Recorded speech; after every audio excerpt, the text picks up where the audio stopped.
está claro. En primer lugar, para uso nuestro, la física. Porque en cierto modo lo que estamos nosotros haciendo es metafísica. Y el propósito de estos conocimientos sobre el lenguaje metafísico apunta a tener un conocimiento más claro en los contenidos mismos de la fe que utiliza el lenguaje metafísico. La palabra metafísica, aun cuando nació un poco circunstancialmente, se impuso porque significa precisamente un estudio en última instancia de aquello que está más allá del orden físico, es decir, de Dios. Aunque de hecho la palabra convencionalmente se formó más bien por una razón de carácter bibliotécnico. Los libros en que Aristóteles trataba estos temas y que Aristóteles y de cuyo conocimiento partimos, aún para llegar al conocimiento natural que podemos tener de Dios, es del ente físico. Y ahí partimos. Los escolásticos dirían ya con toda la precisión legítima de la res sensibilis visibilis, de la cosa perceptible, de la cosa sensible. Ese es nuestro punto de surge, remonta hasta el conocimiento no positivo, no intuitivo, sino deductivo e intuitivamente a partir del ente físico. No tiene de las cosas espirituales una intuición intelectual. La gnosis pretende alcanzar esa intuición intelectual. Pretende alcanzarla mediante un procedimiento iniciático de cuyas turbadoras consecuencias nosotros conocemos absolutamente nada. Porque como decía San Agustín, que perteneció él durante un cierto tiempo a una gnosis, cuando vino aquel que debía revelarle el saber profundo que esa gnosis sostenía, la de los maniqueos, este gorjeaba mejor las mismas palabras que los otros decían, pero no iba mucho más allá y no salió él de ese estado de estupor, o si se quiere, de ese estado de esperanza de penetrar un misterio que no logró penetrar. El ente físico es nuestro punto de partida. Y nosotros hemos hecho un análisis del ente físico tratando de descubrir su composición. Esta composición, repetimos, está hecha de potencia y acto. Es decir, en estas composiciones hay tres composiciones.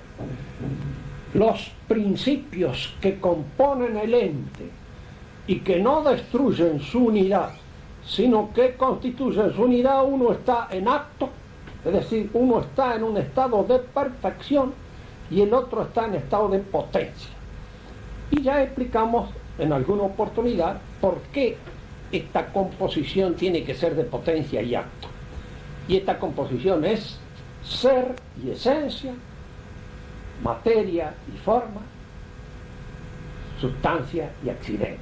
Estas serían las composiciones propias del ente físico y los que permiten discriminar el carácter compositivo del ente físico. Más todavía, permiten un primer paso hacia la metafísica.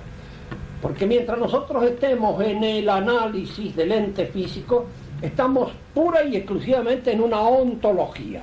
No hemos entrado en la metafísica todavía. Este es un preámbulo, un paso inevitable hacia la metafísica. Pero hay algo en la composición misma del ente físico que me permite a mí desde ya advertir que el ente físico no se explica por sí mismo. La composición que lo hiere en su propia entraña de esencia y ser, de materia y de forma, de sustancia y de accidente, son composiciones que necesariamente exigen, para aparecer allí unidas, la intervención de un poder creador extraño al ente físico, que es el que le da al ente físico su ser. Es lo que le da el fulgor inteligente o el fulgor inteligible, para decirlo mejor, que lo anima. Es de un ente superior, de un ente trascendente, del cual depende esta estructura compuesta del ente físico. Pero antes de entrar ya con mayor seguridad en esta extraña composición que nos lleva, en alguna medida, a inducir la existencia de Dios, tenemos todavía que hablar del ente físico de otros aspectos más. El ente físico considerado puro y exclusivamente como ente. Fíjense que esto es lo que a veces provoca un cierto estupor en el que escucha por primera vez. Y aunque ustedes no lo escuchen por primera vez, de hecho siempre hay un cierto estupor en aquel que no tiene una frecuentación permanente con este tipo de análisis, con este tipo de investigación, con este tipo de examen intelectual. Cuando nosotros decimos el ente considerado como ente, pues, ¿qué es lo que queremos decir? Pues esta realidad, esta cosa, este artefacto, puede ser considerado desde muchos puntos de mira. Puede ser considerado como objeto de mercado, puede ser considerado como un reloj, puede ser considerado como un estuche cualquiera, puede ser considerado como un elemento para levantar la pata de la mesa, puede ser considerado desde muchos puntos de vista. Lo importante es considerarlo en tanto que es, que tiene una cierta realidad. Tanto que nos podríamos preguntar, dígame, ¿este artefacto es un ente? Y desde ya podemos asegurar que no es un ente, en el sentido cabal del término.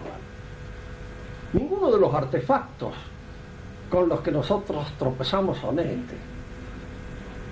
La palabra ente cabalmente le corresponde a los seres vivientes en primer lugar, y antes que nada, vegetales o animales, donde se realiza la plenitud de la entidad.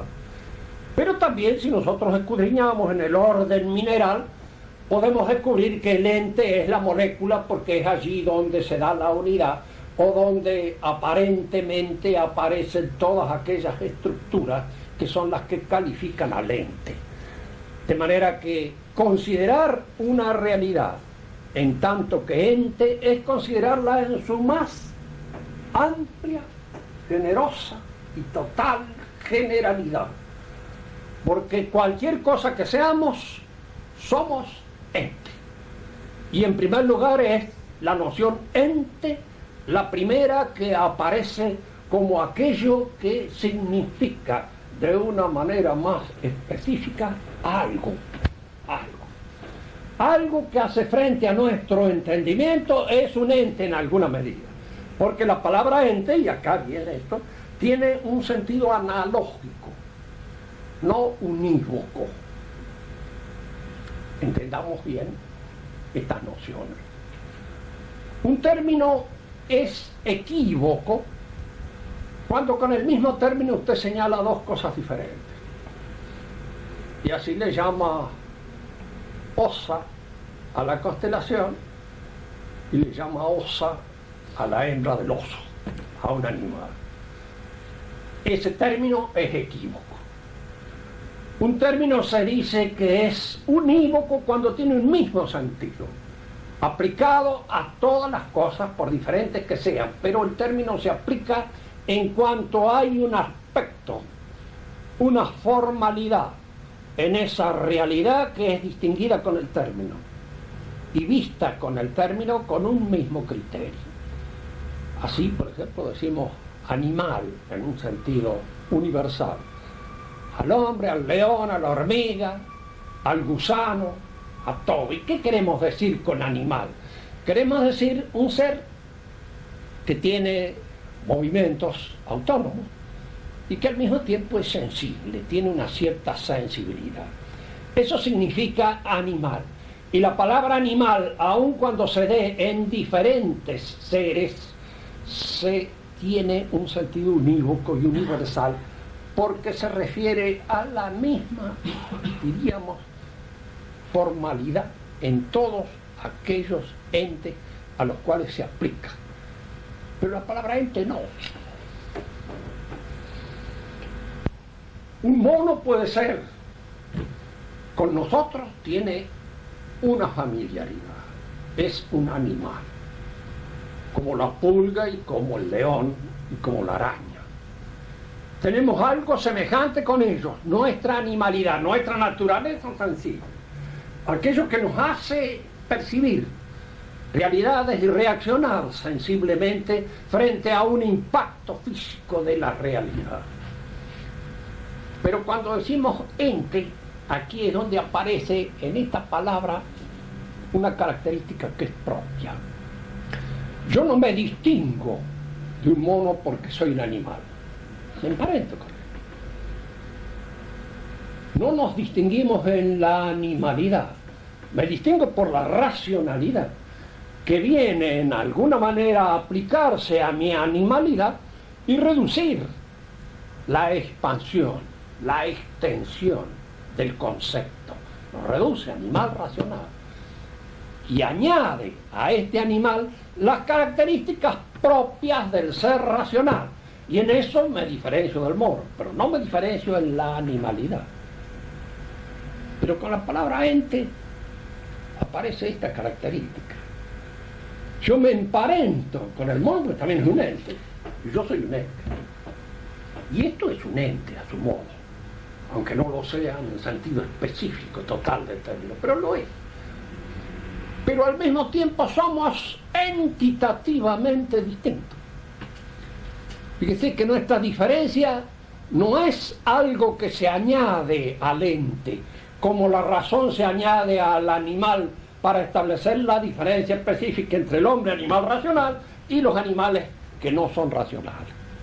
Allí establece una diferencia establecida por algo, por una noción que se añade a la noción animal y la reduce. Yo no me diferencio de esto en la entidad, pero somos entitativamente distintos, porque no hay nada en la extensión del ente que pueda añadirse al ente que no sea ente. Todo lo que puede añadirse, todo lo que puede restarse es ente. Estamos considerando el ente en la máxima identidad. Y en esta máxima entidad en que el ente se da, diríamos así, la noción es análoga. Es análoga porque es una noción proporcionalmente semejante y al mismo tiempo diferente. Dios es ente. Dios es ente. Es el ser, por antonomasia. Y una piedra es ente. Pero indudablemente Dios y la piedra difieren ¿en qué? En el ente. No difieren en algo que se añade o que sea distinto o que no sea ente. Difieren en el ente. Son entitativamente semejantes y entitativamente diferentes. Hay en la noción ente, semejanza y diferencia. Y en toda noción que hay semejanza y diferencia, al mismo tiempo y sin salirnos de la noción, se dicen que es análoga. Tomemos otro ejemplo de noción análoga. Hay muchas. En metafísica casi todas las que se emplean son nociones análogas. La noción de causa es análoga. La causa apunta a algo que tiene una relación existencial con su efecto.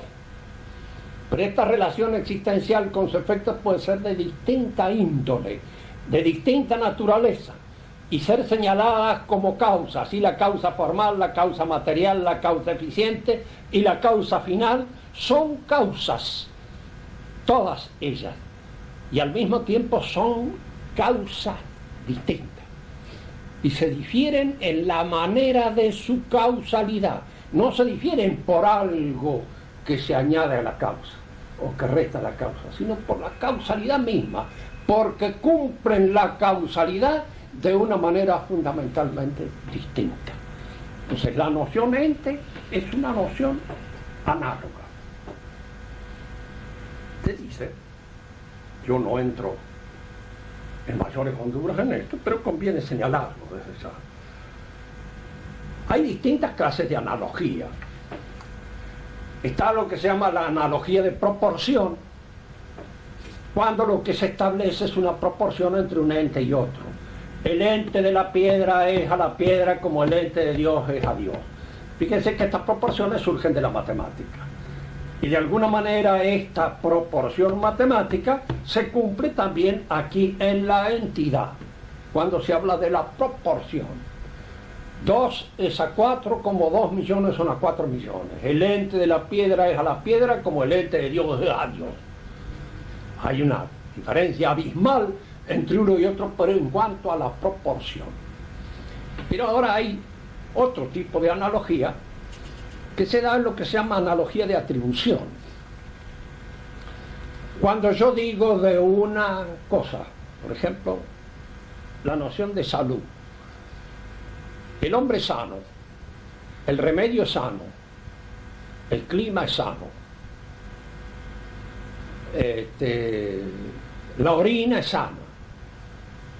Yo estoy dándole el término salud aquí a 4 elementos que difieren entre ellos. ¿A quién corresponde propiamente la salud? Al enfermo, al hombre que es sano o que no está sano.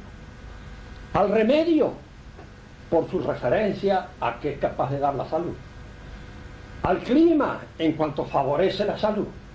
A la orina, en cuanto manifiesta la salud, en cuanto la expresa, como el color. Entonces, estas analogías se llaman analogías de atribución y se llaman de atribución extrínseca, a las que en sí mismos no cumplen el verdadero sentido formal del concepto. Yo digo sano propiamente y hablando con verdadero sentido del hombre. De los demás, por analogía o por atribución extrínseca, porque tienen una relación extrínseca con la salud, porque la provocan, la permiten, la manifiestan, etcétera, etcétera, pero no porque en sí misma la contengan. Y por esto se llama analogía de atribución extrínseca. Pero hay otra analogía que es más importante que esta, que es la de atribución intrínseca. Es aquella analogía, por ejemplo, que cumple el ser en el ente. Fíjese que el ser en el ente puede cumplir una analogía de proporción. El ser es a Dios y el ser de Dios es a Dios como el ser del hombre es al hombre. Bueno, muy bien. Hay allí una proporción establecida por esa analogía. Pero al mismo tiempo hay una analogía de atribución, porque el ser del hombre no lo tiene porque sí, porque emana de él, porque lo forja él, porque lo crea él. El hombre no es creador de su ser, lo recibe.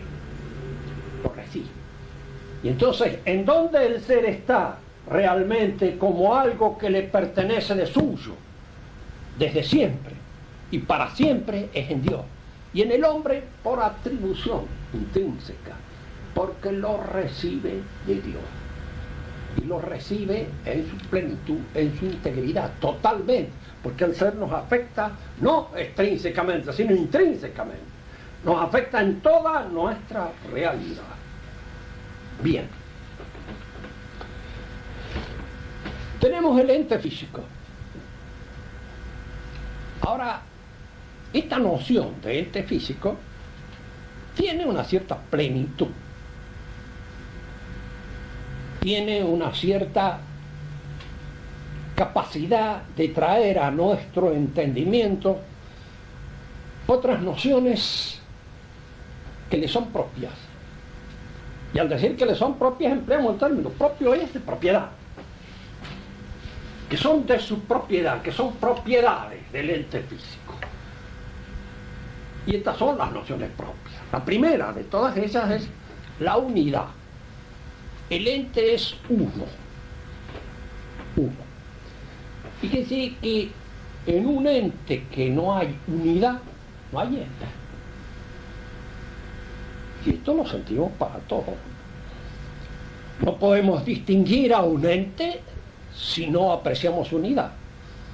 Lo confundimos.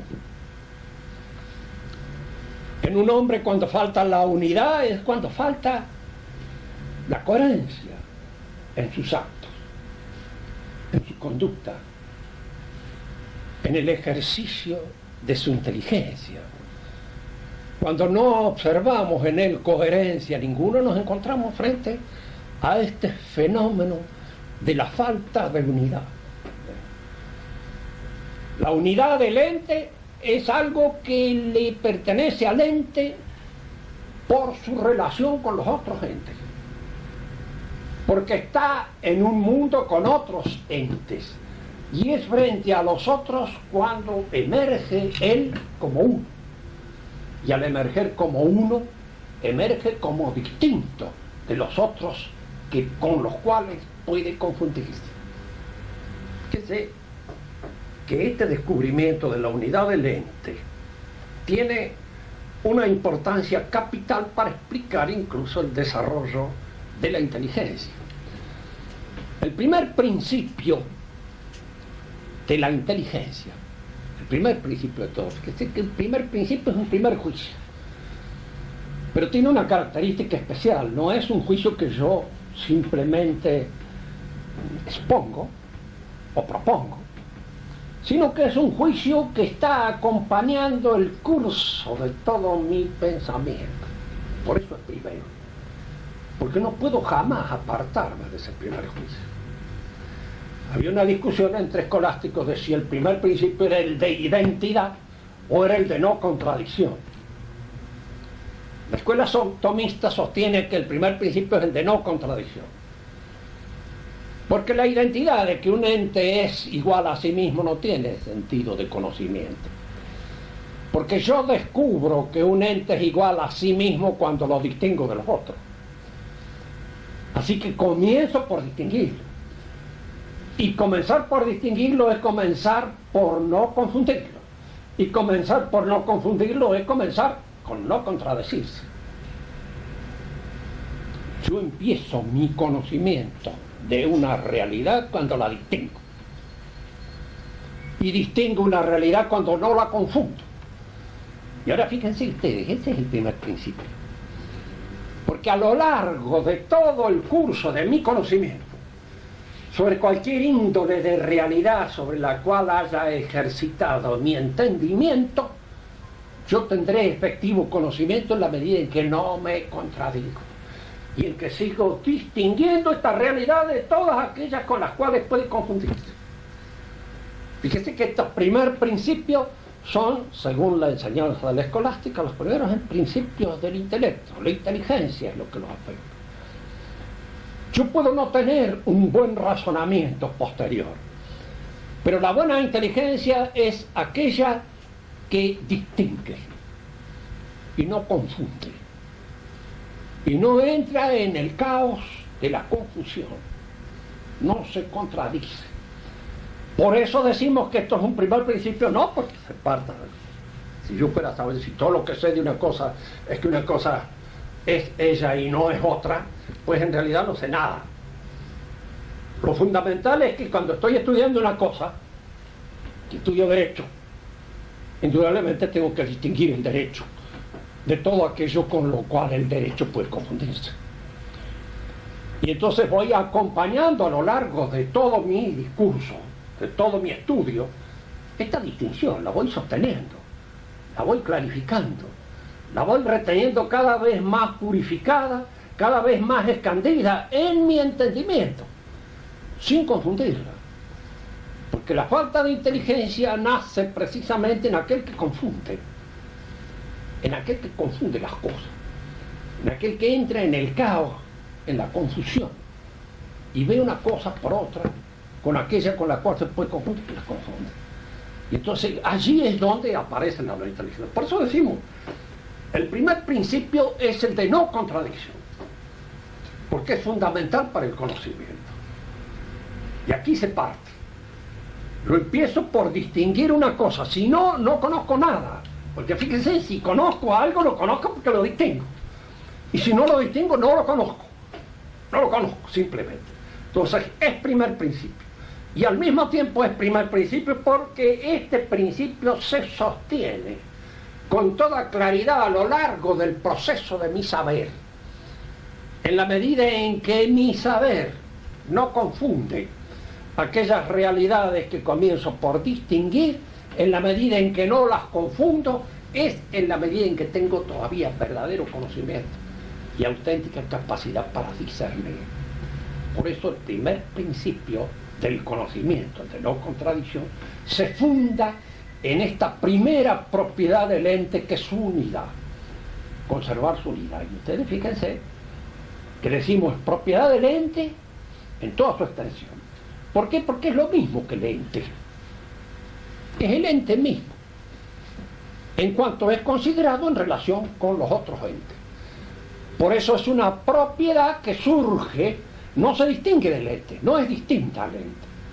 No hay distinción real como encontramos cuando hablábamos de la composición del ente. Ahora no, no se distingue realmente la unidad del ente. El ente es uno. Y al decir que el ente es uno, queremos decir que lo mismo es lo uno que el ente. Una cosa es la otra. Es el ente mismo visto en su relación con los otros. Y entonces en esa relación con los otros nos descubre su entidad. Primer propiedad, trascendental. Este término trascendental no es tomista, es kantiano. Lo usan algunos tomistas porque lo toman prestado de Kant, ¿sí? Pero lo usan un poco como se usa siempre estas cosas cuando uno quiere quedar como más moderno. Entonces, al decir yo quedo como más moderno, se usa la terminología Kant. Yo soy muy abierto. Estoy dispuesto a aceptar la terminología, no aclara nada. Es un término, en fin, se puede admitir, siempre que se aclare el caso. Santo Tomás dice trascendente. Es trascendente porque abarca toda la amplitud del ente. Es igual al ente, porque abarca toda su amplitud. Es el ente mismo visto en relación con los otros entes. Pero aquí es donde aparece esta primera propiedad. Antes de entrar en las consideraciones, en las distinciones típicas de estas propiedades, que las vamos a dejar para otra clase, vamos a hablar de las otras propiedades del ente. La otra propiedad es la verdad. ¿Qué es la verdad? El ente tiene una relación fundamental con la inteligencia. ¿Por qué tiene una relación con la inteligencia? En primer lugar, porque para nosotros es inteligible. Diríamos, los entes sensibles tienen una relación fundamental con los sentidos. Hay un fenómeno físico, no fácil de explicar, a través de la luz, etcétera, que incide los rayos de luz sobre un cuerpo determinado y que provoca en nosotros esta sensación de colores, etcétera, que le atribuimos a este cuerpo, a aquel otro cuerpo. Es decir, hay, si ustedes quieren, una proporción entre ciertas condiciones características de un cuerpo y nuestra capacidad de captarlo sensiblemente. Hay una proporción. Pero así como hay una proporción sensible entre un cuerpo y aquel animal, cualquiera, sea el hombre o sea la hiena o lo que fuera, que es capaz de percibirlo, hay una proporción entre un ente y la inteligencia que lo percibe. Una proporción en la cual nuestra inteligencia descubre el sentido, la programación íntima, diríamos el orden en que esa realidad está hecho o distribuido.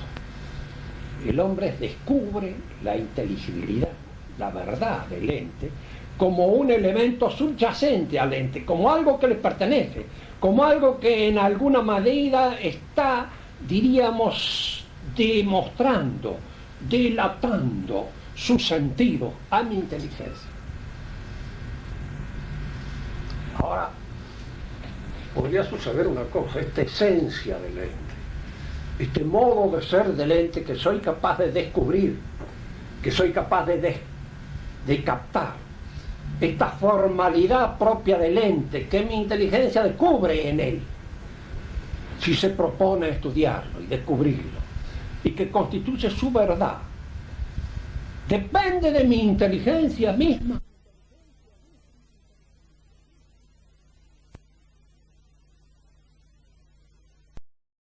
Verdad que se han dado en filosofía, la manera moderna que hace depender la inteligibilidad del ente de mi inteligencia. Dice, sí, efectivamente, los entes se me aparecen como inteligibles, porque así se constituyen en mi inteligencia. Es mi inteligencia la que les da la inteligibilidad intrínseca que los afecta y que los caracteriza. Es una teoría sostenida genialmente por Kant. Él es el que la ha sostenido de la manera más genial, más completa, más acabada. Tiene un pequeño defecto. Es completa. Mire que ya una vez en cierta oportunidad observaba a Gilson, refiriéndose a la mayor parte de los filósofos protestantes. Piensan, decía, piensan. Nosotros a veces conocemos, ellos piensan. Hay una diferencia inmensa entre una situación y otra. Ahora, el pequeño defecto, el pequeño error que se desliza en esto, porque una teoría interpretativa de una realidad puede valer hasta tanto no se descubra algo en la realidad que escapa a la interpretación de la teoría. Cuando uno descubre en la realidad un aspecto, un X, que escapa a la interpretación, no entra dentro de la teoría. A cierta, diríamos, ensanchamiento cósmico de la realidad, la teoría de la gravitación universal de Newton no funciona. Entonces se hace necesaria cambiarla por otra, como puede ser la de la relatividad de Einstein. Entonces está una teoría más amplia que abarca una serie de fenómenos, cosas que no entran dentro de esa explicación, que no entran dentro de esa doctrina, que no entran dentro de esa teoría. En el Kant hay un pequeño error que no lo han detectado los tomistas, sino que lo han detectado los mismos kantianos. Eso es lo más interesante del asunto, porque son ellos los que han descubierto. Y es el error. Como una inteligencia que es capaz de crear la inteligibilidad del ente, de darle la inteligibilidad que tiene, se equivoca a veces y yerra. Si es ella la que lo crea, si es ella la que en cierto modo lo está constituyendo en inteligible y comete un error inteligible. El error es un hecho, se produce a cada instante, cada momento, en cada oportunidad.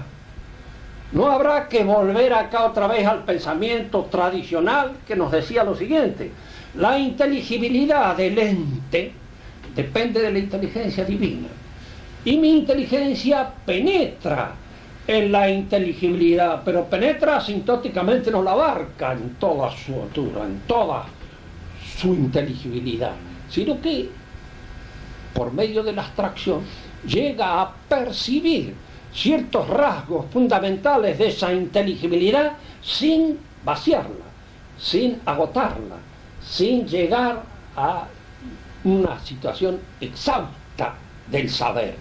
Por eso quedan siempre márgenes de saber, oscuridades, eso que llamamos materia, que en cierto modo es oscuridad. ¿Qué es en nosotros la materia?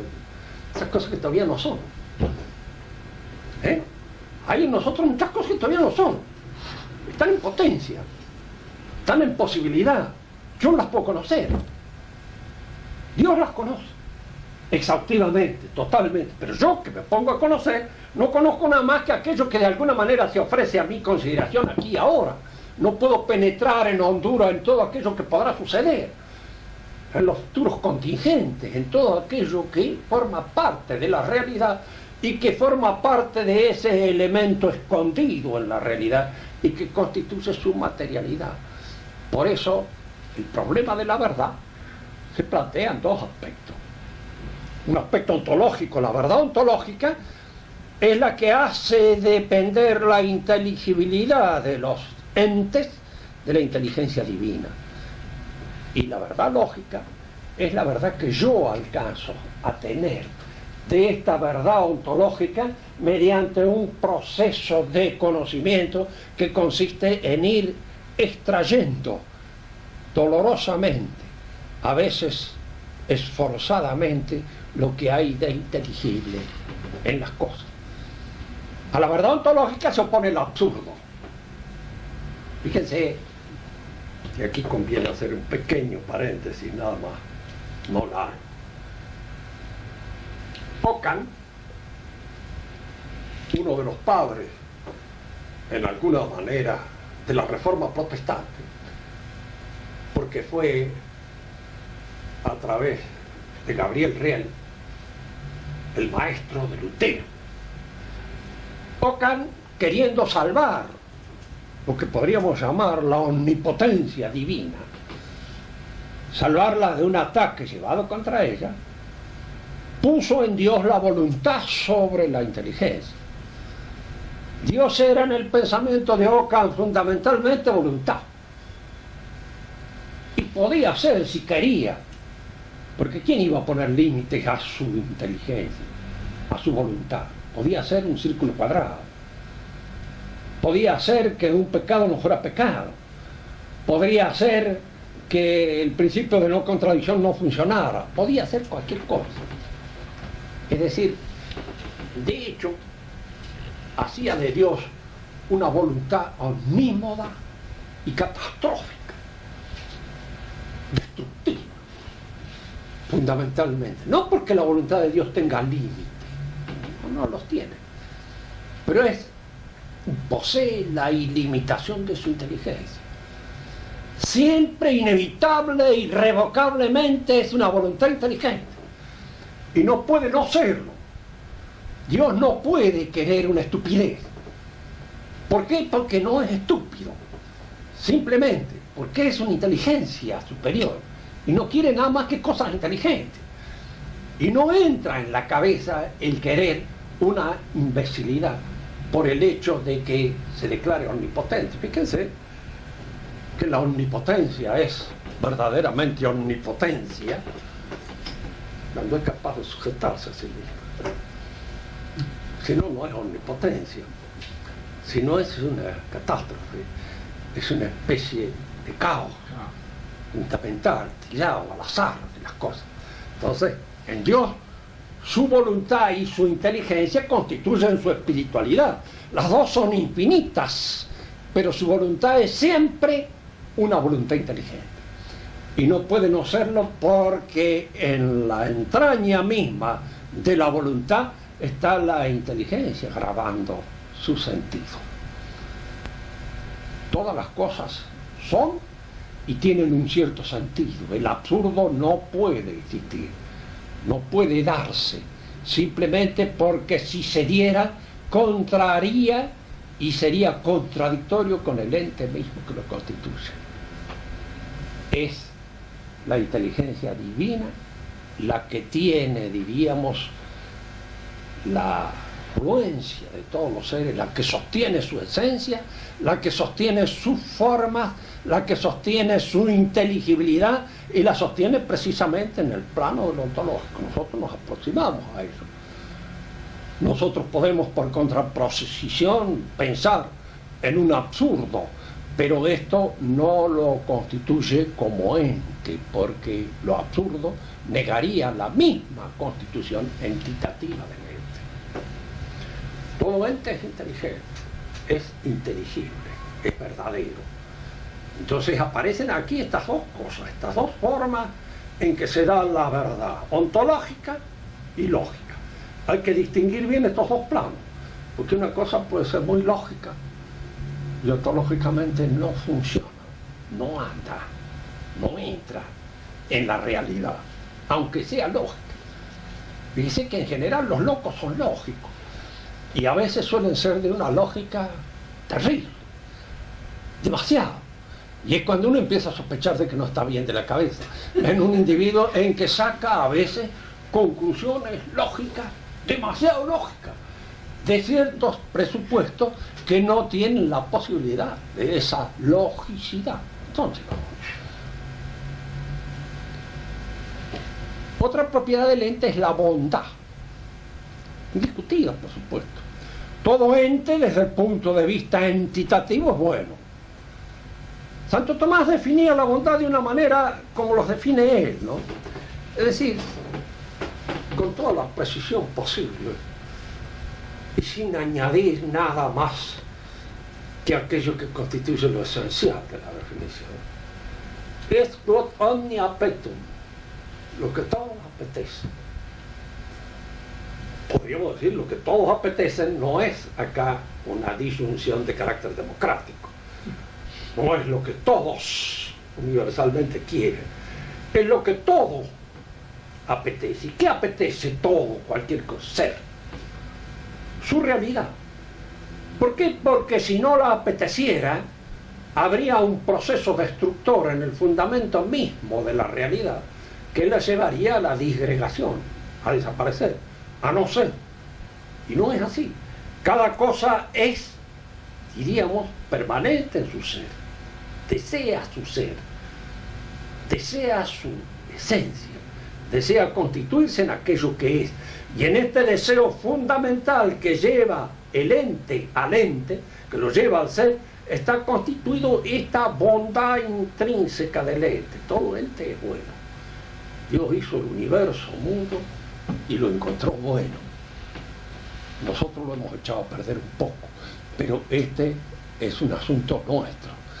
Ha sido nuestra acción destructiva la que ha ingresado en el cosmos y la que ha destruido en alguna manera, diríamos, esta bondad intrínseca a toda la naturaleza, tal como salió de las manos del Creador. Nosotros lo hemos intervenido. Ese es el bien. Y había una última, para considerar hoy y dar término a estas cosas, una última propiedad que algunos escolásticos no la consideran, pero otros sí, que es la belleza. La belleza.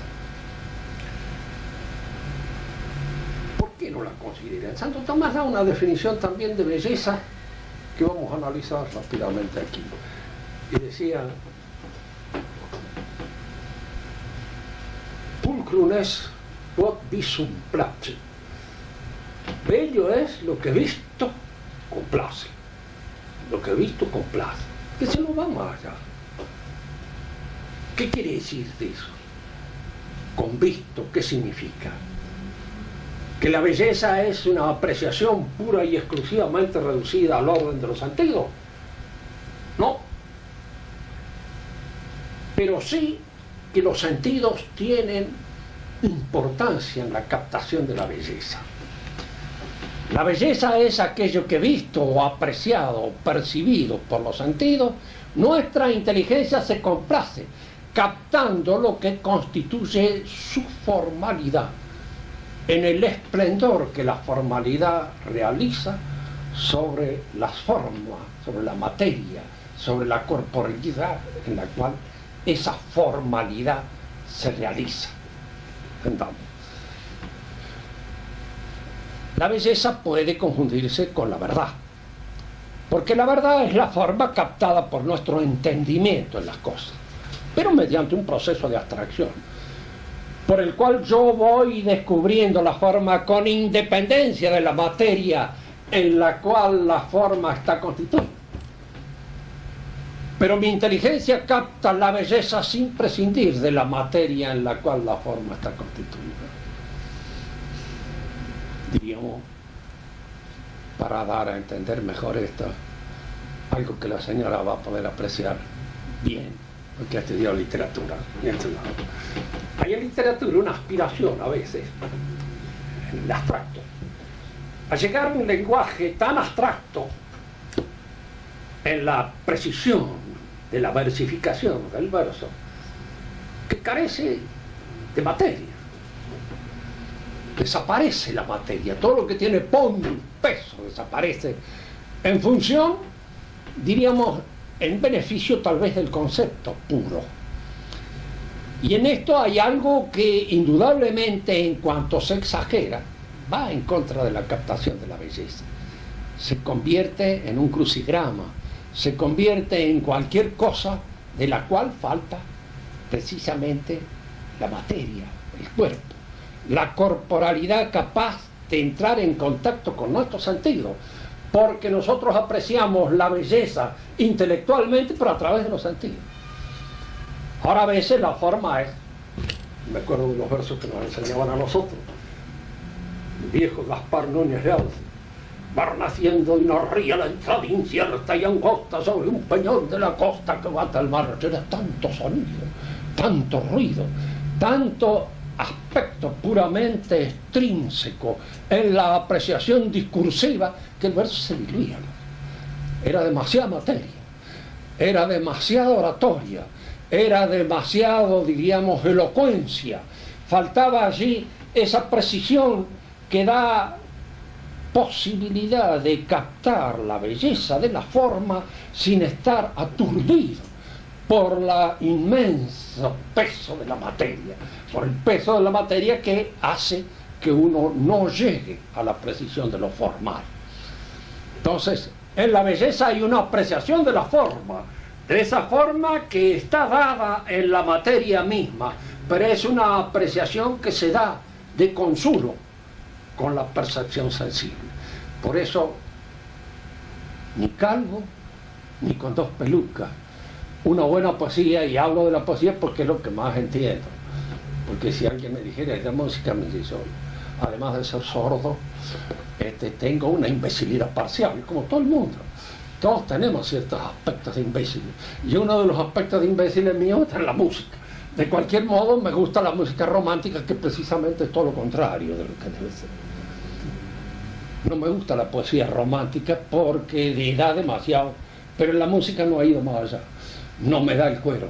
Me he quedado siempre en el romanticismo porque a lo otro no lo entiendo. Escapa a mi capacidad perceptiva, pero me doy cuenta de mi deficiencia.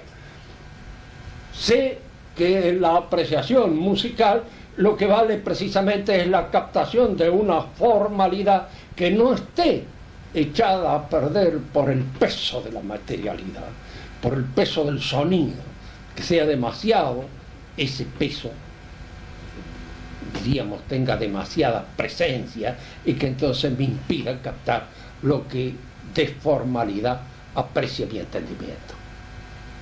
Bueno, por ahora vamos a dejar esto aquí. Hoy no les voy a hacer ninguna pregunta porque me tengo que ir disparado como una liebre filosófica. Hacemos la pregunta. Una liebre filósofa.